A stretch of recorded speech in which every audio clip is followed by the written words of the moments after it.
அரசாங்கம் சில சட்டங்களை நிறைவேற்றுது எங்க ஒன்றியத்தில் பார்லிமெண்ட்ல.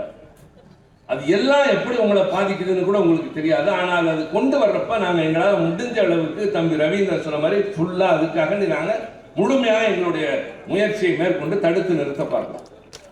அதுக்கு பல உதாரணங்கள் உண்டு. மிக முக்கியமான ஒன்று குடியுரிமை சட்ட திருத்தம். இது எல்லாருக்கும் புரியாது, சிறுபான்மையினருக்கு புரியும். ஆனால் நீங்க எல்லாரும் புரிஞ்சுக்கணும், குடியுரிமைனா என்ன. நம்ம எல்லாம் இந்திய குடிமக்கள்.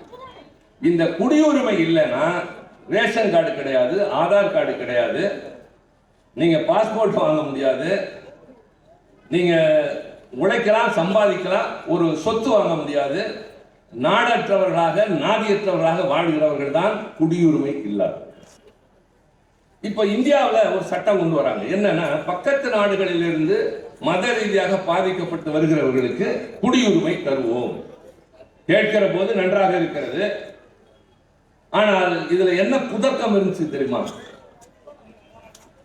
இப்ப ஒரு சட்டம் வருது, வரப்போகுது. அதுக்கு முன்னாடி என்னன்னா மசோதா அப்படின்னு கொண்டு வருவாங்க. அது சட்ட முன்வடிவு என்பது. அதுதான் அது பின்னாடி விவாதம் நடக்கும், திருத்தங்கள் கொடுப்போம். அப்படியே எடுத்துட்டாலும் சரி, இல்லைனாலும் சரி, அது சட்டமாகும், இல்லைன்னா மாறும். இது நான் ரொம்ப சொல்லி ஆகணும். நான் சொல்ல வேண்டியவை நிறைய இருந்தாலும் இந்த பிரச்சனையை போர்டில் நான் சொல்லி ஆகணும். அதனால் நான் சொல்றேன். அவங்க என்ன கொண்டு வந்தாங்கன்னா, ஒரு பக்கத்தில் இருக்க 3 நாடு எடுத்தாங்க. பாகிஸ்தான், பங்களாதேஷ், ஆப்கானிஸ்தான். இந்த 3 நாடுகளில் இருந்தும் மத ரீதியாக துன்புறுத்தப்பட்டு வருகிறவர்களுக்கு இந்திய நாடு குடியுரிமை தரும்.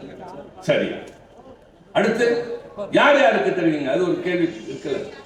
அப்படி கேட்கிறப்ப சொல்றாங்க, இந்துக்கள், கிறிஸ்துவர்கள், பார்சிகள், சீக்கியர்கள், புத்த மதத்தை சார்ந்தவர்.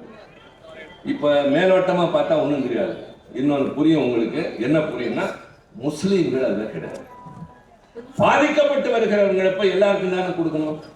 அப்ப அது மசோதா விவாதம் நடத்துற போது நாங்க பேசுறோம், எதிர்த்து பேசுறோம், விளக்கம் சொல்றோம். என்ன பாவம் பண்ணாங்க அவங்க? நான் அங்கேயே கேட்டேன். 1947 இந்த நாடு விடுதலை அடைந்த போது இந்தியா பாகிஸ்தான் 2ஆ பிரியுது. பாகிஸ்தானுக்கு காரணமான முகமது அலி ஜின்னா சொன்னார், நான் இஸ்லாமியர்களுக்காக ஒரு நாடு உருவாக்குகிறேன், எல்லா முஸ்லிம்களும் அங்க வாங்கினப்ப இங்க இருந்த முஸ்லிம்கள் சொன்னாங்க, நாங்கள் இஸ்லாமியர்கள் தான், ஆனால் இந்தியா தான் நீங்கள் நாடு என்று தங்கினார்கள். அவர்களுக்கு யார் பாதுகாப்பு? ராணுவத்தில் இல்லையா, விஞ்ஞான துறையில் இல்லையா? டாக்டர் அப்துல் கலாம் யார்?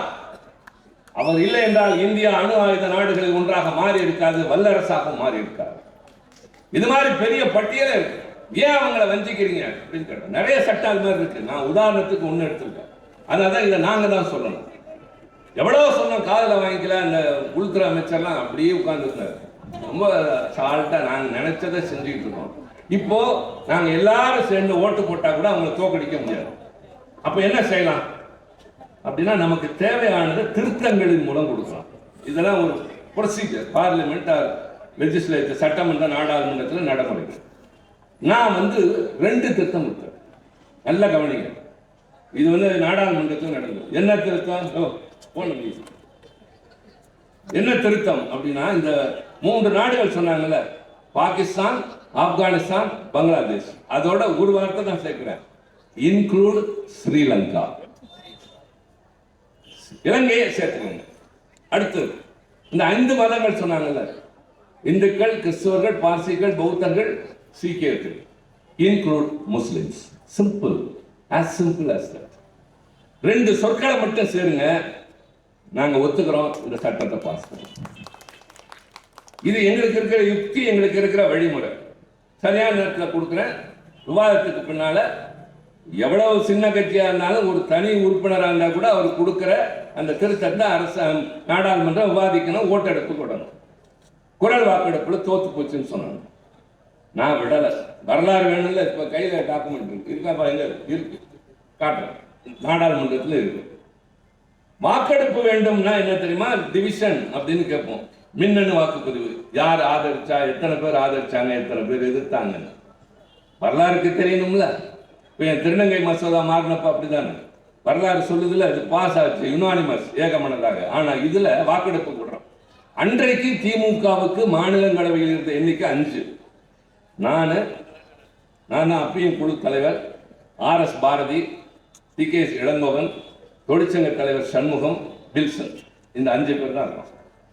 இந்த 5 பேர் இருக்கிற கட்சியிலிருந்து நான் கொடுத்த இந்த 2 திருத்தமும் வாக்கெடுப்புக்கு விடப்படுது.